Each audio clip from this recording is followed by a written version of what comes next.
Let us wait little wait. I'm coming just so that student can join.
Okay, Bismillahirrahmanirrahim. Let me share video.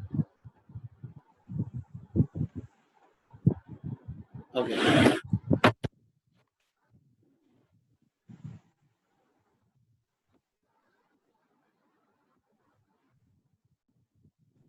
Basically, inshallah, today we will discuss about the inverse square law. Inverse square law जो है हमारे पास जो है 4 to 5 जो है applications हैं जिनके अंदर जो है डायरेक्टली इस्तेमाल होता है। जिस तरह सबसे सिंपल से हम स्टार्ट करते हैं लाइट से, क्योंकि लाइट में भी हमारा इस्तेमाल होता है, साउंड का भी है, आगे फिर जाके रेडिएटिव एलिमेंट का भी है। इंशाल्लाह we will cover all these in 2 lecture today, क्योंकि कल जो है ना मेरी थोड़ी सी शेड्यूल जो है टफ है। I have to go anywhere for the thesis viva, तो इसलिए मैं आज चाहूँगा कि आपको जो है इंशाल्लाह आज ही जो है चीज़ें ज़्यादा कवर करा दी जाएँ। लेकिन जिसने आज मिस लेक्चर कर लिया तो समझ लें 4 जो हमारे पहले एक्सपेरिमेंट हैं और आज जो हम एक्सपेरिमेंट एक करेंगे वो आपस में वेटेज उनकी बराबर है, 1/1 है। तो इसलिए जो भी बच्चे सुन रहे हैं तो this lecture will be very important lecture today we are going to discuss. ये देखिए हमने सपोज की है एक लाइट है हमारे पास। अब ये चैट बाद में हम क्वेश्चन बाद में ले लेंगे आप पे, please listen now right now जो है I have to focus because ये कम से कम जो है 4 घंटे के लेक्चर हैं। तो अगर 4 घंटे नहीं तो 2 घंटे में हमने कवर करने हैं। आज मुझे थोड़ा सा बोलने दें, तो क्वेश्चन बेशक बाद में, please don't disturb me. Now I am going to describe. एक सिंपल सी आप लाइट लगाते हैं, अब वो कहते हैं लाइट के आप करीब खड़े हो जाएं, लाइट के थोड़ा सा दूर आते जाएं। अब इसमें हमारे पास डायरेक्ट इंटेंसिटी और डिस्टेंस का रिलेशन आ रहा है। ज्यों ज्यों यानी हम डिस्टेंस बढ़ाते जा रहे हैं तो इंटेंसिटी में फर्क आता जा रहा है, यानी एक कहते हैं ना डायरेक्ट चेंज आ रही है। तो लाइट के करीब भी आप खड़े होकर देख लें, खुदा ना खास्ता किसी को जब भी कोई जेल के अंदर पनिश होती है तो बहुत सारे जो है ना 1000 वाट का या कोई भी कुछ 100 वाट का बल्ब लगा के छोटी सी जो है ना एक अंधेरी सी कोठड़ी होती है, उसके ऊपर अंदर बल्ब होता है और बल्ब के नीचे ही बंदे को जो है, कैदी को जो है उसके अंदर बेचारे गरीब को कैद किया जाता है।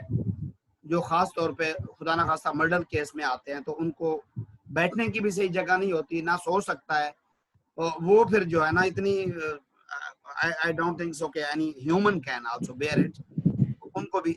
अब ये देखें, अगर उसी इंटेंसिटी को दूर ले जाया जाए तो उसकी शिद्दत इतनी, या उसकी जो तपिश है और उसकी जो लाइटनिंग है इतनी फील नहीं होगी जितना कि उसको बहुत ही करीब से। इन्हीं चीजों को आज हम डिस्क्राइब करेंगे कि हमारे पास जो है उसका इंटेंसिटी का डिस्टेंस के साथ या आर के साथ, R1, R2, R3, R4 उनके साथ क्या रिलेशन है। तो सबसे पहले हमने एक इक्वेशन आपको बताई है कि हमारे पास जो है I is inversely proportional to the 1/r square. This is the distance. किसी भी पॉइंट पे आप खड़े हुए हैं, एक आपने लाइट जो है इधर रख ली है, ये आप बल्ब ले लें या ये लाइट ले लें। अब वो कहते हैं पहले बंदा हमारा 1 मीटर के फासले पे खड़ा हुआ था, आफ्टर सम टाइम 2 मीटर के फासले पे पहुंच गया, उसका थोड़ी देर बाद जो है 3 मीटर के फासले तक पहुंच गया, अप टू सो ऑन। अब वो क्या होता जा रहा है, लाइट से आहिस्ता आहिस्ता दूर होता जा रहा है। अब कॉमन सेंस की बात है, अगर लाइट के 1 मीटर के फासले पे खड़ा होगा तो इंटेंसिटी कितनी आप फील करेंगे, उसकी शिद्दत जो है 2 मीटर के फासले पर हो गया तो कितनी शिद्दत आप फील करेंगे, 3 मीटर के फासले पर वो एक्सटेंड हो गया तो हमारे पास उसकी जो है इंटेंसिटी जो है या उसका जो एहसास है लाइट का कितना उसको फील होगा। अगर इसको मैथमेटिकली हम जो है इसको ड्रॉ करना चाहें, ये देखें, अब ये करीब से जो है इतना एक जो है हमारे पास एरिया जो है आपने एक जो है इसका डिस्क्राइब कर लिया तो कवर हो रहा था। अब दूर चले गए तो देखें इसकी वाई एक्सिस भी हमारे पास डबल हो गया और एक्स एक्सिस भी इसका डबल हो गया इसको फिल करने के लिए। सिमिलरली हमारे पास जो है अगर 3 मीटर के फासले पे चले गए, लाइट वही है, लाइट को हम चेंज नहीं कर रहे, हम सिर्फ डिस्टेंस को इंक्रीज कर रहे हैं। अब उसी डिस्टेंस को इंक्रीज करके इसको लाइट को ब्लॉकेज करने के लिए, ऑर्डिनरी लाइट है चूंकि उसकी डाइवर्जेंस ज्यादा है, तो इस कवर करने के लिए इसका 9 टाइम्स हो गया। अब वो कहता है इससे हमें एक रिलेशन यानी कि आप फाइंड करना चाह रहे हैं। अगर आर डिस्टेंस हमारे पास 1 मीटर है, 2 मीटर है, 3 मीटर है, 4 मीटर है, तो I इज प्रोपोर्शनल है हमारे पास 1/r स्क्वायर, यानी I is equal to constant K/r square. Light को हम चेंज नहीं कर रहे, लाइट हमारी कांस्टेंट है। ये नहीं है कि लाइट इधर और थी, दूसरा 2 मीटर के फासले पर और होगी, तीसरे पे और होगी, लाइट हमारी कांस्टेंट है। इंटेंसिटी और डिस्टेंस का हम रिलेशन देखना चाह रहे हैं। Now what we have to do, I is equal to 1/1 का स्क्वायर 1 हो गया, 1/2 का स्क्वायर 1/4 हो गया, 1/3 का स्क्वायर 1/9 हो गया, 1/4 का स्क्वायर 1/6 हो गया। अब ये देखें, अब वो कह रहा है हमारे पास अगर अब आप 2 मीटर के फासले पे पहुंच गए तो आपकी जो इंटेंसिटी है 1/4 रह गई। आप 3 मीटर के फासले पे पहुंच गए तो इंटेंसिटी आपकी 1/9 रह गई। 4 मीटर के फासले पे आप पहुंच गए तो आप इसको 1/16 रह गई। देखें आप, यानी कि उसका इनवर्स रिलेशन है और स्क्वायर के हिसाब से, ये नहीं है क्योंकि उसके लोगों ने एक्सपेरिमेंट किए, एक्सपेरिमेंट के बाद इन्होंने बहुत बड़ा, यानी कि ना ये न्यूटन ने और दूसरे लोगों ने मिलके ये रिलेशन जो है ना एक फाइंड किया, तो गोया हमारे पास एक रिलेशन आ गया है I is proportional to 1/r square. तो ये आपके पास वैल्यू आ गई, यानी आप इसको कह सकते हैं I is equal to constant K divided by 4πr square. So basically this is the relation which we want to see it. Okay. Right now we have to do कि एक आपके पास छोटा सा न्यूमेरिकल है, आपके एग्जाम में इस तरह के न्यूमेरिकल भी आएंगे। इनवर्स स्क्वायर ला के बाद जो है बेटा मुझे पता है कि आप जो है नाश्ता करके आए हैं, तो ये आप व्हाट यू आर डूइंग, ये आप इस पे बेटा वो करें, आपके माशाल्लाह वालिदैन पैसे आपके दे रहे हैं तो इस फीस को आप सजाया करें, बजाय इसके कि आप खेल कूद में गुजारना। कबूतर बाद में भी आप उड़ा सकते हैं, ये आप दिखा रहे हैं ना कि मैं कबूतर उड़ाता हूँ और वो लव लेटर लेके जाता है, ये बाद में उड़ा लीजिएगा प्लीज, पहले आप फोकस कर लें। माशाल्लाह हलाली बेटा है तो हलाल की औलाद है, kindly please focus on this numerical. अच्छा, वो कहते हैं कि हमारे पास जो है इंटेंसिटी ऑफ लाइट आपके पास आ रही है जो कि 800 वाट पर मीटर स्क्वायर है। How much intensity you have, 800 वाट पर मीटर स्क्वायर। कितने डिस्टेंस पे है? वो आपके पास डिस्टेंस जो है 4 मीटर के फासले पे फ्रॉम द लाइट। अब वो कहते हैं what is the intensity of the light at the distance of 3 metre. ये जो बच्चा दिल बना रहा है, इससे मेरा ये क्वेश्चन है, अब 4 मीटर से लाइट के करीब आ गए हैं, अब 3 मीटर पे आ रहे हैं, तो आपकी इंटेंसिटी बढ़नी चाहिए या कम होनी चाहिए? सबसे पहले तो ये मैं ट्रेस कर लिए कौन सा बच्चा है, आप बता दें कि इसकी इंटेंसिटी क्या होगी। I think so you have no intention to study it. तो ऑफ कोर्स इंटेंसिटी हमारे पास इंक्रीज होनी चाहिए, क्योंकि 4 मीटर के फासले पर उसकी इंटेंसिटी कम थी, वो 1/4 स्क्वायर हो रहा था, 1/16 हो रही थी। अब ये 1 ओवर हमारे पास 3 स्क्वायर है, 1/9, तो इंटेंसिटी विल बी इंक्रीजेस। तो उसका वो कहता है इनवर्स स्क्वायर लॉ हमें ये कहता है कि आपके पास एक रेशियो है I1 और I2। ये अगर आप देख रहे हैं I1 की वैल्यू हमने सपोज कर लिया कि power divided by 4 pi R square, क्योंकि आपकी लाइट वही है, उसकी पावर भी वही होगी, पावर बार बार चेंज नहीं होगी। अगर 800 वाट पर सेकंड हम ले रहे हैं, ये आप कह लें K over 4 pi R1 square, ये R1 हम चेंज कर रहे हैं। पहले केस में हमारे पास R1 की वैल्यू कितनी है, इंटेंसिटी ऑफ, ये हमारे पास वो कहता है I1 जब 800 है तो हमारे पास जो है वाट पर मीटर स्क्वायर है, तो उसमें डिस्टेंस जो है 4 है। इसी चीज को आप जो है इसके अंदर पुट कर लें कि I1 की value P over 4 pi R1 का square, I2 is equal to P over 4 pi R2 का स्क्वायर। अब हमने फाइंड क्या करना है, I2 हमने वैल्यू फाइंड करनी है। अगर इक्वेशन में देखें पावर को पावर से कैंसिल कर लें, 4 पाई कांस्टेंट है, 4 पाई के साथ कांस्टेंट, जो भी चीजें कांस्टेंट उनको कैंसिल कर लें।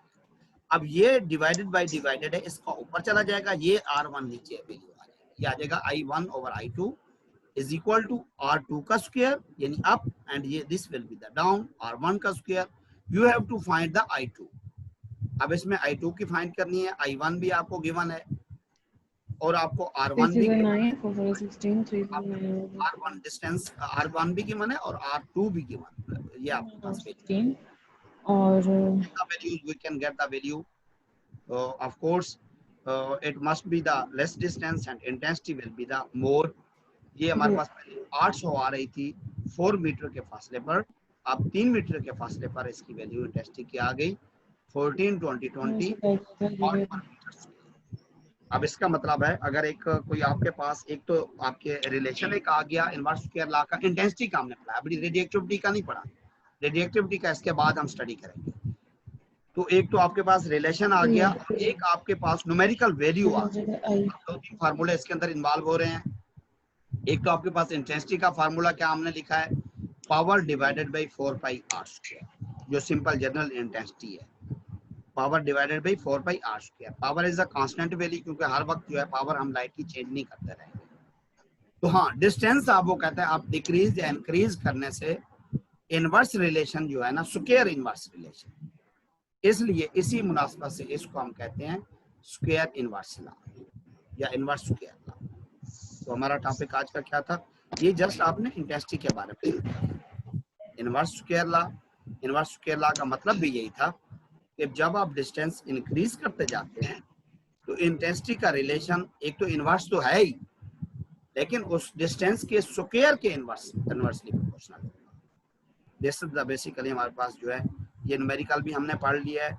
ये इक्वेशन आपको एक याद रखनी पड़ेगी, P ओवर 4 पाई, ये एरिया आपके पास ना, ये आपके पास इसका जो एरिया है इस तरह आगे 4 पाई आर स्क्वायर, इसका सरफेस एरिया लेते हैं तो ये 4 पाई आर स्क्वायर बनता है।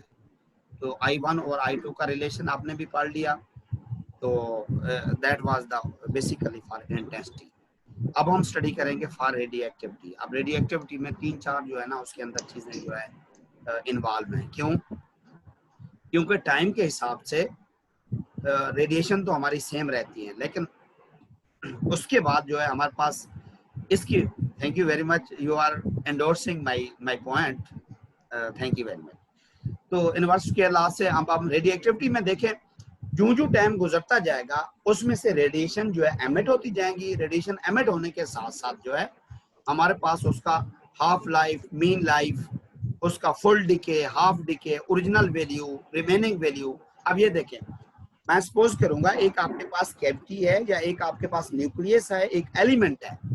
ओरिजिनल कितना था after time to time decay उसके प्रोसेस स्टार्ट है, आफ्टर सम टाइम जो है उसके अंदर जो है कितनी मास जो है यानी कि डिक्रीज होके लॉस होके उसकी वैल्यू रिमेनिंग बढ़ती जा रही है, क्योंकि रेडिएशंस हैं, रेडिएक्टिव एलिमेंट है, रेडियाई न्यूक्लियाई है हमारे पास। अब ऐसा रेडियोएक्टिव न्यूक्लियाई जिसमें हम डिके भी साथ साथ देख रहे हैं और साथ साथ उसकी जो है इनवर्स स्क्वायर लॉ भी हमने स्टडी करना है, तो इसके लिए फिर आपको सबसे पहले क्या करना पड़ेगा, बेसिक जो है नॉलेज आपको पता होना चाहिए। तो इंटेंसिटी का हमारे पास मैंने बेटा आपको बताया वाट पर मीटर स्क्वायर, वाट पर सेंटीमीटर स्क्वायर स्मॉलर यूनिट अगर आप जाते हैं तो इसको कैंडला भी कह सकते हैं, क्योंकि इसमें मैथमेटिकल रिलेशन से आप ले रहे हैं। तो मैथमेटिकल रिलेशन में हमारे पास पावर ऊपर है और 4 पाई आर स्क्वायर नीचे है, यानी पावर पर मीटर स्क्वायर, पावर पर सेंटीमीटर स्क्वायर, तो वाट पर सेंटीमीटर स्क्वायर वैल्यू है इसकी जो है। तो मुइन जो है ना अपनी शरारतें कर रहा है, anyway no problem. Now he was endorsing my inverse square law which I am going to describe. अच्छा बेटा इंटेंसिटी का भी हमने इनवर्स स्क्वायर लॉ जो है ना इसका पढ़ लिया है। इसमें दो तीन चीजें हम जो है ना डिस्कस कर चुके हैं। एक तो इंटेंसिटी और डिस्टेंस का रिलेशन हमने पढ़ लिया, इनवर्स और स्क्वायर के इनवर्सली प्रोपोर्शनल है, 1/r स्क्वायर है। दूसरा हमने जो है ये पढ़ लिया अगर कम डिस्टेंस पे इंटेंसिटी हम फाइंड कर रहे हैं या ज्यादा डिस्टेंस पे कर रहे हैं तो अल्टीमेटली हमारे पास जो डिस्टेंस करीब है उसकी इंटेंसिटी ज्यादा होगी ड्यू टू इनवर्स रिलेशन, और जो दूर है तो उसकी इंटेंसिटी अल्टीमेटली हमारे पास वो कम होगी। तो that was the intensity topic regarding the inverse square law. Now we are going to हम जो है जस्ट जो है इसका जंप करेंगे towards the radioactive element. Let me first of all share that slides.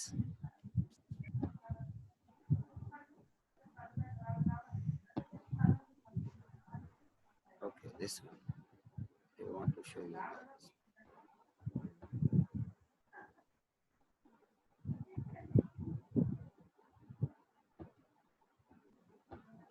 Bismillah.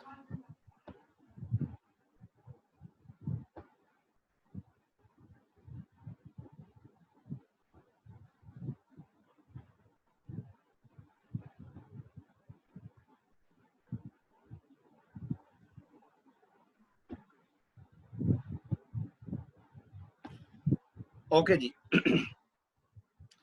अब इसमें सबसे पहले हमने सपोज किया है, let us suppose that we have two isotopic form of carbon. ये हमारे पास जो है आपको याद होगा कि हमारे पास एटॉमिक नंबर और एटॉमिक वेट या मास नंबर, अब इस दोनों में नंबर ऑफ प्रोटॉन जो है बराबर है नंबर ऑफ इलेक्ट्रॉन की तादाद जो है हमारे पास जो है वो चेंज हो रही है। प्रोटॉन और इलेक्ट्रॉन से में न्यूट्रॉन की तादाद चेंज हो रही है। कैसे न्यूट्रॉन की तादाद चेंज हो रही है, हमारे पास 6 और 6 इधर 12 बन रहा है और आपके पास जो है 8 और 6 जो है 14 बनता है। इसमें न्यूट्रॉन हमारे पास जो अल्टीमेटली जो है 8 हो रहे हैं और इसके अंदर न्यूट्रॉन की तादाद जो है 6 है। तो सबसे पहला क्वेश्चन ये है, देखता हूँ कि आखिरी क्वेश्चन किसने किया है। अगर ये जो है ना, क्योंकि अभी मैं इस बच्चे को क्वेश्चन, सर जी रिकॉर्डिंग भी शेयर कर दिया बेटा, वो जीआर को मैंने उसने रिकॉर्डिंग दी थी, तो if she can share with you USB के अंदर आप भी आके ले लें, क्योंकि या तो मुझे जो है ना वो क्लास के बाद फार्मूला बता दें कि उसका साइज जो है किस तरह से उसको कॉम्पैक्ट करके हम जो है व्हाट्सएप पे या किसी भी पॉइंट ऑफ से, क्योंकि कल मैं एक बार जो है ना फॉरन में मुझे एक ईमेल करनी थी, 25 MB से ज्यादा वो नहीं भेज रहा था। वो कहता है जी ड्राइव आप यूज करें। जी ड्राइव से मैंने किया, वो कहता है ऑलरेडी फिल है, बिकॉज ड्यूरिंग स्टूडेंटशिप मैंने जो है उसके अंदर डॉक्यूमेंट्स रखे हुए हैं और उसके अंदर पब्लिकेशन रखी हुई है, दैट्स वाई।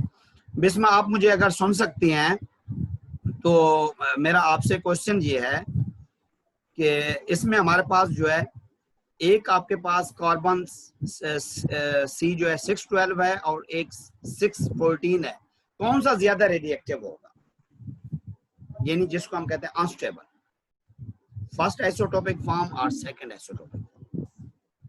निमरा सुन रही है तो निमरा बता दे, या मोइन सुन रहा है तो मोइन बता दे, रियान कोई भी अगर आपको इस क्वेश्चन की समझ आ रही है। C14 ज्यादा सर C14 ज्यादा रेडियोएक्टिव होगा, जल्दी डीके हो जाएगा, ये स्टेबल अच्छा होता है वेरी गुड, C12। ये बिस्मा ने भी कुछ जवाब, बिस्मा कह रही है अकाउंट बात कर रही हैं आप? सर नम्रा। अच्छा, वेरी गुड, चलें, थैंक यू। आपने, आपको अच्छा कंसेप्ट है, लेकिन अभी आपके कंसेप्ट और भी मैंने चेक करने हैं।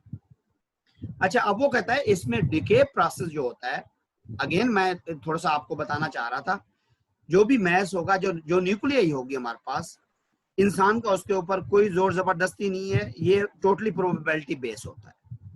हो सकता है फौरन उसके अंदर क्विकली जो है रेडिएशन जो है एमिट होना शुरू हो जाए, क्योंकि किसी एटम के डेटिंग यानी उसकी कितनी जनी लाइफ है, डेटिंग के बारे में तो आप बता सकते हैं उसका न्यूमेरिकल वैल्यूज देके, लेकिन उसके डिके प्रोसेस के बारे में आप नहीं एक्सपेक्ट कर सकते। आप जो है उसकी प्रोबेबिलिटी दे सकते हैं कि ऐसा हो सकता है, तो अदरवाइज 100% हतमी आप उस पर नहीं बता सकते कि किस रेट से उसके अंदर डिके होगा और कितने टाइम तक जारी रहेगा।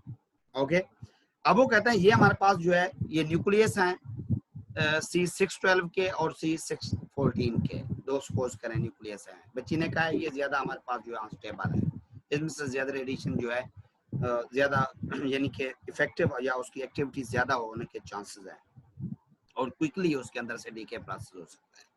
लेट्स सपोज इस अगर हमारे पास डीके प्रोसेस शुरू हुआ तो उसमें डीके कांस्टेंट हमारे पास जो होगा वो लैम्डा के बराबर होगा। हर एक न्यूक्लियस, हर एक जो हमारे पास रेडिएक्टिव एलिमेंट का डीके कांस्टेंट जरूर होगा उसके अंदर। उसको हम डिफाइन करने के लिए हमने लैम्डा जो है ना कह दिया कि ये हमारे पास इसकी वैल्यू लैम्डा होती है। This is the basically decay constant. उसके बाद probability of nucleus decaying in the next second, ultimately we don't know. उसमें हमारे पास जो है हाईली आइसोटोपिक फॉर्म जो है वो उसके अंदर प्रोबेबिलिटी ज्यादा हो सकती है, लेकिन हतमी हम नहीं कह सकते। छोटा बहुत हम अपना पेशीन गोई उसमें कर सकते हैं, बट ज्यादातर हम जो है ना उसको हम नहीं बता सकते।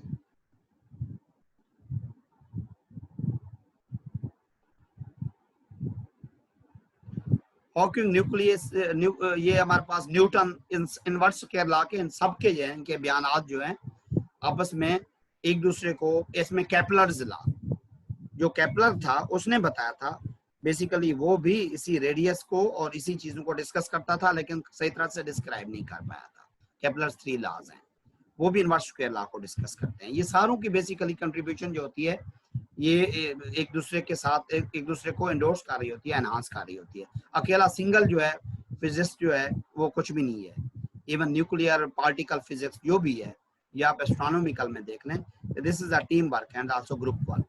इसलिए आप कोई भी आप इसलिए आपके ग्रुप बनाए जाते हैं क्योंकि हर एक बच्चे की अपनी राय होती है, हर एक बच्चे का एक्सपेरिमेंट के हिसाब में अपना जहन चल रहा होता है, ताकि आपके आइडियाज जो है शेयर करके तो अच्छी से अच्छी प्रिसाइज और एक्यूरेट जो है ना चीजों को बनाया जा सके। इसलिए साइंटिस्ट भी आपस में टकराव नहीं होता, साइंटिस्ट की थ्योरियां एक दूसरे को सपोर्ट कर रही होती हैं। लेट्स सपोज एक ने इंटेंसिटी को डिस्क्राइब कर लिया, एक ग्रेविटी को डिस्क्राइब कर लेगा, एक रेडिएशन रेडिएक्टिविटी को डिस्क्राइब कर लेगा, तो ये सारे मिलकर फिर आपके यानी कि लॉ बनाते हैं। जिस तरह inverse square law, it's not for one theory, इसमें 4-5 मैंने आपको पहले भी बताया था। साउंड हो गई, उसमें इंटेंसिटी हो गई, रेडिएशन हो गई, ग्रेविटी हो गई, ये सारों में स्क्वायर लॉ आ रहा होता है। इलेक्ट्रिक चार्ज ही मन देख लें, Q1 Q2 over R square. तो ये सारी चीजें जो है एक दूसरे को एनहांस कर रही होती है, एक दूसरे को यानी कि सपोर्ट कर रहे होते हैं साइंटिस्ट की जो थ्योरी है। तो अल्टीमेटली इसके अंदर हमारे पास जो है प्रोबेबिलिटी उसमें हमारी हो सकती है, हम कुछ बता नहीं सकते। अब वो कहते हैं ये हमारे पास शुरू में ये इसकी एक्टिविटी, ये आप सपोज करें ये थोड़ी सी ज्यादा बन रही है, तो एक्चुअली इसी साइज को आप सपोज कर लें, ये हमारे पास जो है एक्टिविटी है, कोई न्यूक्लियाई है जिसको हमने कहते हैं ये हमारे पास रेडिएक्टिव है। अब वो कहता है इसकी हाफ जो है एक्टिविटी अगर डिके हो गई है तो इतनी रह गई है हमारे पास, बाकी सारी डिके हो गई हैं, then this is called the first half, यानी वो टाइम जिसमें किसी मैस से, किसी एलिमेंट से, किसी न्यूक्लियाई से हाफ एक्टिविटी डिके कर जाए, उस टाइम को हम कहते हैं half life, first half life. तो इसको मैंने आगे डिफाइन अल्टीमेटली किया है।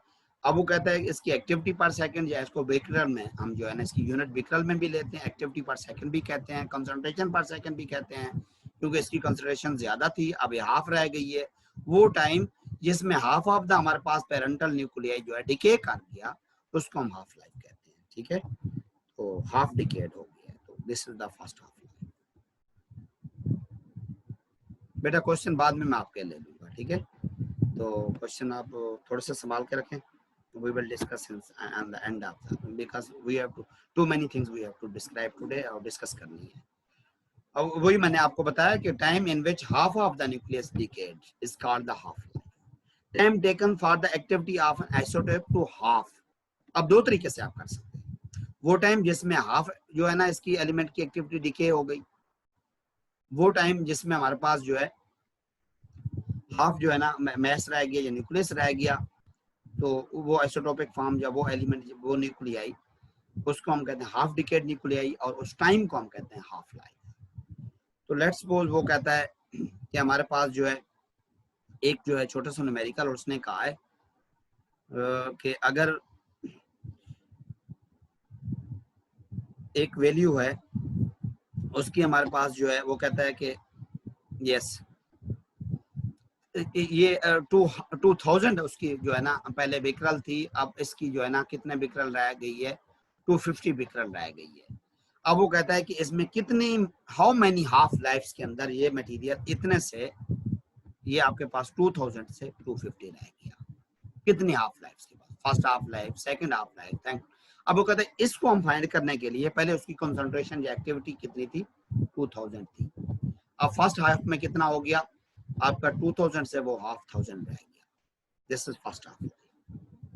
अब चूंकि सेकंड हाफ लाइफ की तरफ हम जा रहे हैं, अब 1000 से एक्टिविटी उसकी कितनी में रह गई, 500 रह गई, and this is the second half. अब 500 से कितनी और रह गया, 250 रह गया. देखें 2000 से 250 में जाने के लिए उसको 3 हाफ लाइफ जो है ना दरकार है. अगर ऐसा क्वेश्चन आ जाता है कि 2000 से आपने जो है 125 बिकरल जो है ना रह गया कोई भी एलिमेंट, अल्टीमेटली उसमें 4 हाफ लाइफ होंगी. कैसे, अब नेक्स्ट स्टेप इसका होगा 250 से 125. इसका मतलब 125 करने के लिए उसको 4 हाफ लाइफ दरकार है. अब 2000 से 250 में जाने के लिए कितनी हाफ लाइफ दरकार है, 3 हाफ लाइफ. थर्ड में जाके वो 250 बिकरल तक पहुंच गई है. तो इसलिए तो इसको डिफाइन भी कर लिया है और इसकी हाफ लाइफ के बारे में भी आपको बता दिया है. अब वो कहता है कंसेप्ट ऑफ हमारे पास एक्टिविटी क्या है. कंसेप्ट एक्टिविटी ये है कि जो आपके पास रेडिएक्टिव हमारे पास जो रेडिएशंस हैं किसी मटेरियल के अंदर, जितनी उनकी कंसंट्रेशन होगी उसको आप एक्टिविटी कहेंगे. ज्यादा आपके पास कंसंट्रेशन ऑफ एक्टिविटी होगी तो उसको आप यानी कि कहेंगे उसकी हाई एक्टिव एलिमेंट है. अगर सम जो मैंने आपको पहले मिसाल दी थी कि कार्बन आपके पास 2 आइसोटोप्स थी, जो ज्यादा आइसोटोपिक फॉर्म में था उसकी एक्टिविटी अल्टीमेटली ज्यादा होगी एज कम्पेयर टू सी हमारे पास 612 वाले से. क्यों, उसके अंदर न्यूट्रॉन ज्यादा है और उसके अंदर जो है उसका जो एक्टिव रेट भी ज्यादा होगा अल्टीमेटली जो है नॉर्मल उसकी निस्बत. Let me upgrade. Yes, okay.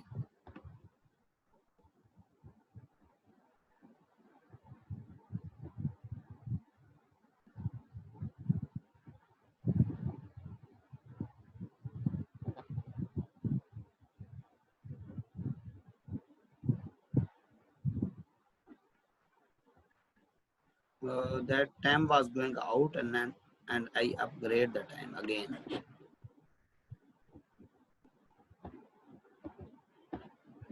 Admit, share the screen and also this full. ये हम पढ़ चुके हैं. यस.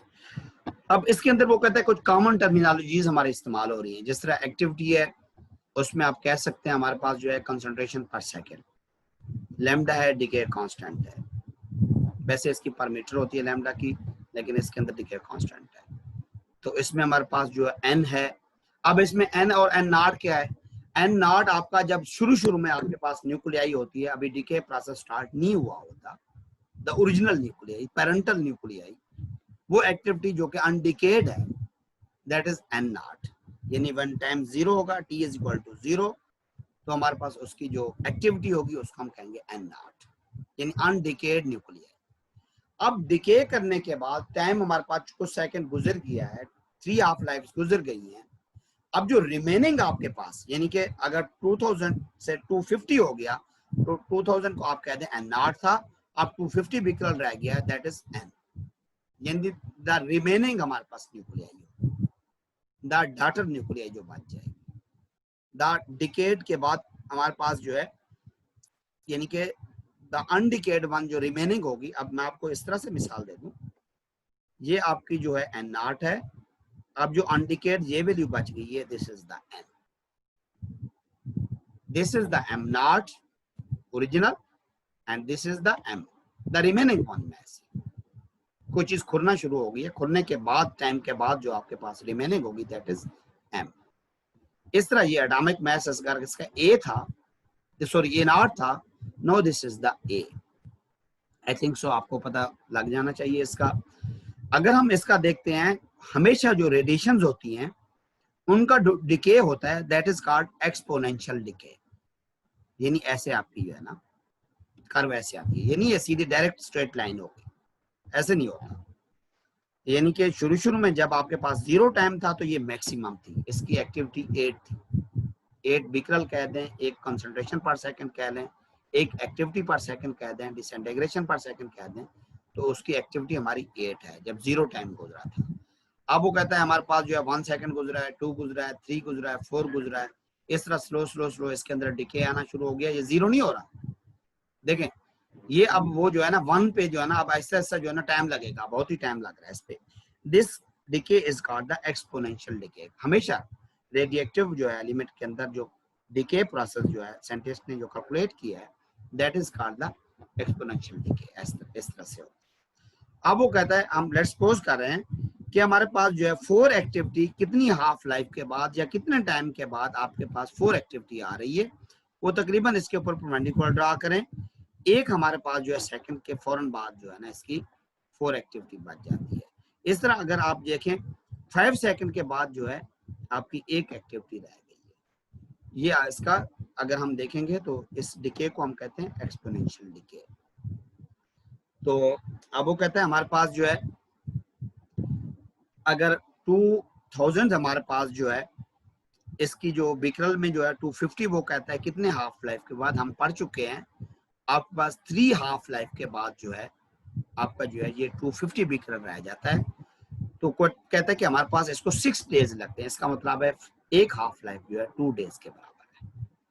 कैसे हमें पता चला? क्योंकि 1 हाफ लाइफ 2 डेज के बराबर है। 2 डेज में हमने कहा ये 200 से 2000 से जो है कितना रह गया, ये 1000 रह गया।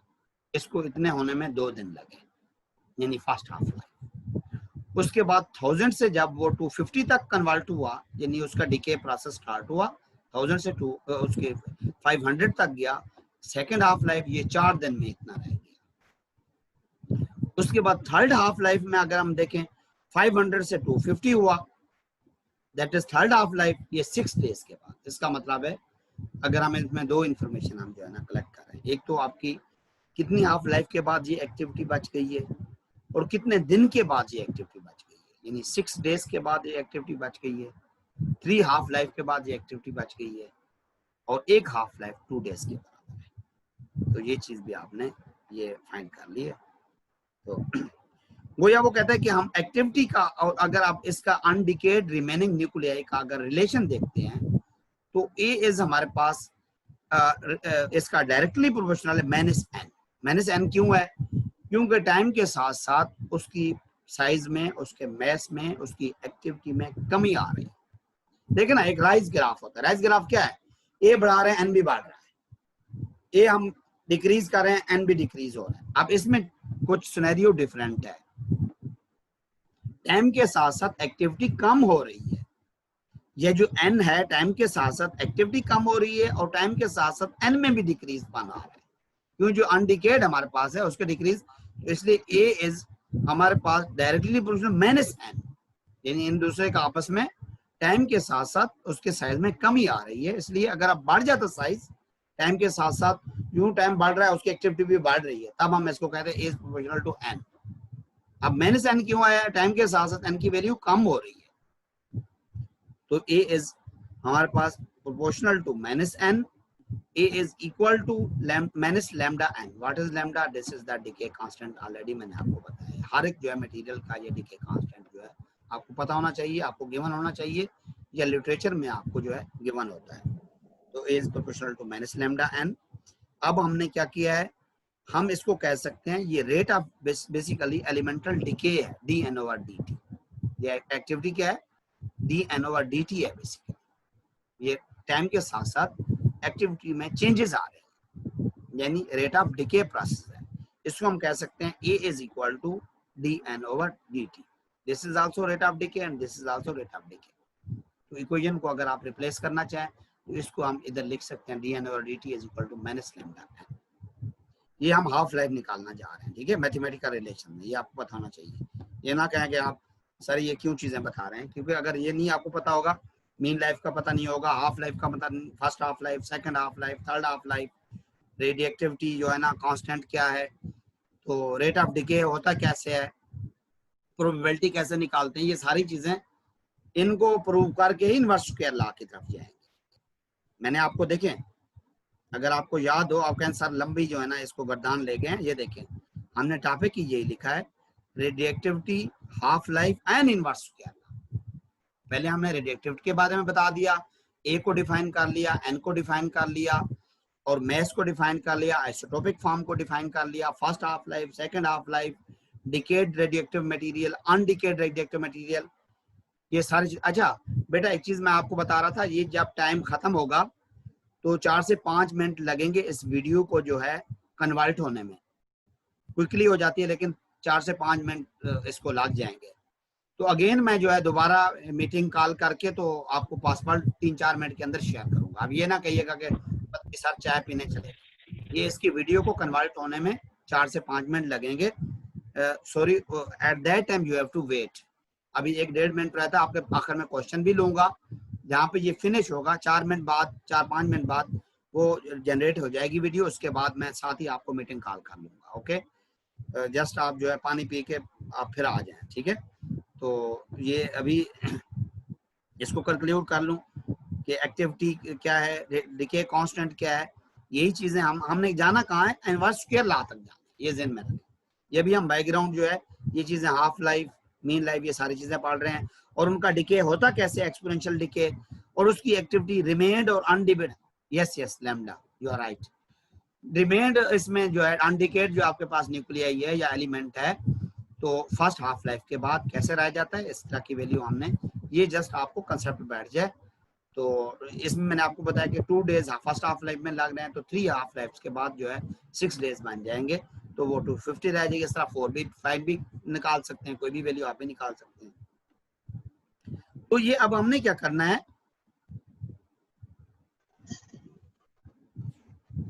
ओके, अब हम जो है इस dn/dt को अब हम स्टार्ट करेंगे is equal to minus lambda n।